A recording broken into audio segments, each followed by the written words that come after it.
Do you play Crucible? Of course you don't. Only weirdos invest time into playing something so actively harmful to their mental health, but let's pretend you do. To survive, you need something crazy, something bold, and might I even say, not for me, but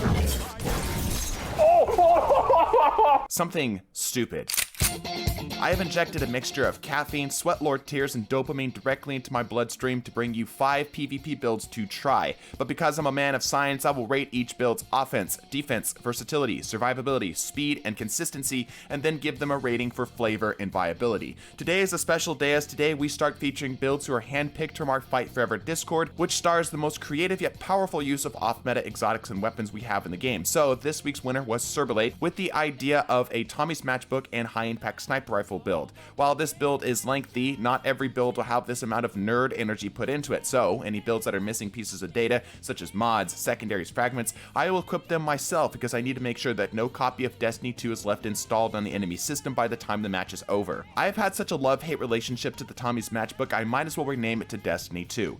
This build felt a bit like playing Pyro from TF2 because as soon as I started spinning up, the song I'm Walking on Sunshine started playing in my head whilst I committed unspeakable crimes against humanity. Of course, Tommy's biggest drawback is that if you aren't into masochism, this weapon will only ever be the unloved stepchild of touch of malice and sweet business. But as for me, as evidenced by my playtime in PvP, I am a masochist, and my safe word is secant filaments. Upon placing my empowering rift to swirling awesome in the ground, my weapons will go from a mild suggestion to vacate the premises to instead upgrading my in-game weapon sounds to screech fuck whenever they're fired. Now, the creator's original intention was to allow recombination on the succession to one-shot, body shot, and an empowering rift, but my virgin punch card is already almost maxed out, and I'm saving my free meal for my birthday, so I haven't touched the DSC in over a year. What I do have is I have the absolute Chad daddy of all PvP sniper rifles, the Revoker. And again, just like any healthy toxic relationship, I will condemn you for being cringe for using it, except for whenever I use it, I'm the coolest guy in the room 110% of the time. As for how these two played with each other, it felt a bit like two AI bots conversing with each other. It was vaguely human, but had a threatening aura of murder hobo that I couldn't overlook. And sure enough, despite my love-hate relationship for both of these weapons, I ended the match with such an adrenaline high that I already booked my next skydiving session to avoid withdrawals. Offense 4, we're lacking close range.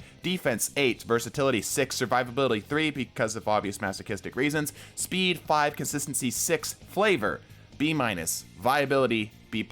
I was in such a good vibe coming off of this build I almost forgot what game I was playing until this pile of filth of a build swiped left across my screen. My utter hatred towards unsportsmanlike toxic players is only matched by my apathy towards the Sentinel Titan. The class has always felt like the Toyota Corolla of subclasses, good at what it does but boring at every measure. But maybe I just haven't found a build that changes my opinion yet, and I was lucky enough to have Discursion, who is one of these 33 Sentinel Titans that still haven't switched over to solo tanking in Overwatch 2.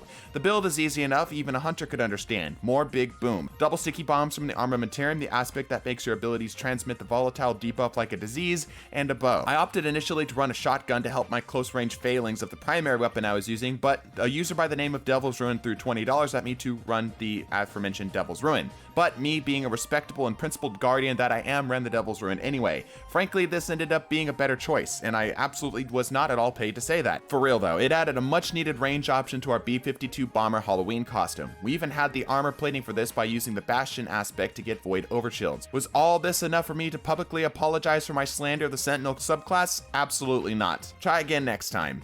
Offense 6, defense 6, versatility 6, survivability 6, speed 5. Consistency 5, flavor B+, viability B+. Alright, so at this point in the video, the ones who can't understand humor have already been offended and left, so I can metaphorically take the gloves off for this next one. Never have I ever been so triggered as to see somebody suggest this absolute filth to me again. For those of you who only joined recently because of Mommy Savathun and Kydal, when I was but a wee child, the Mountaintop and Recluse combo were the absolute bane of every PvP player's lobby. It was either you were using it or you were dying to it. But after a lot of therapy and a lot of nerfs, is this combo still as lethal?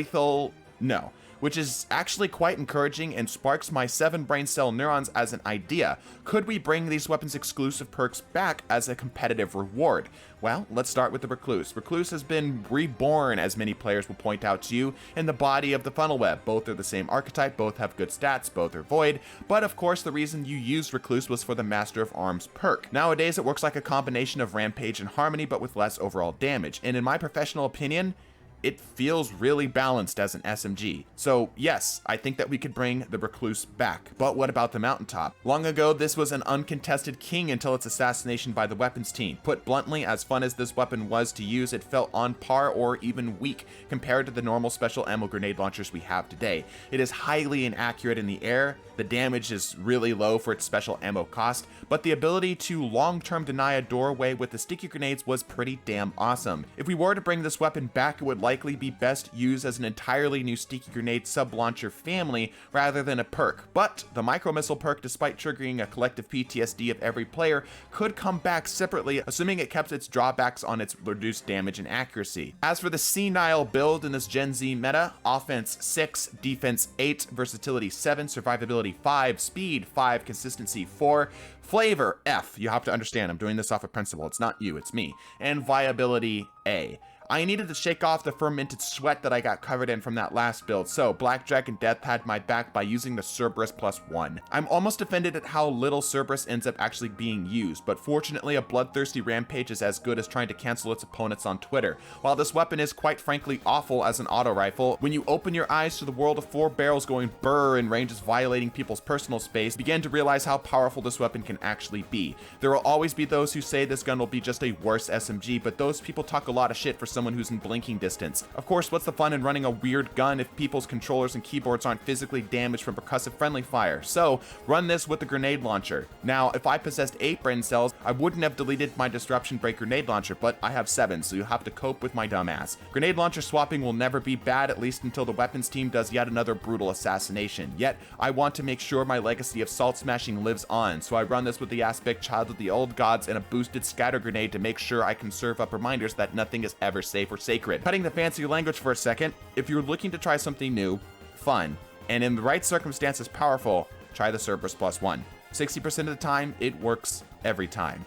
Offense 9, defense 6, versatility 5, survivability 5, speed 6, consistency 7, flavor A+, viability A. We still have time for one more build, and if you want me to insult your builds in this particular style in the future, subscribe for me, and maybe join us next week on our live stream at Tuesday, 12 p.m. Pacific. And if you don't, it's okay. I'm already at your vault stealing your cookies, and they're delicious. I don't really have a good way to summarize this next build. It's meant to supply zone control and AoE damage, but there's not really one flag it flies under. It's like if you were to make a burger using pancakes for the bun and hot sauce for the ketchup. It's good, but it feels odd and wrong. Outbreak has thankfully seen a drastic uptick in usage, and this build does a great job of taking advantage of its latest buffs. Despite what this post actually says, in the live stream, Palpito had me run this with a fusion rifle and even admitted to fraud and being a sham and trying to use me, the most attractive, skillful Destiny player on the platform, as an experiment for his build using the grenade launcher instead of the fusion.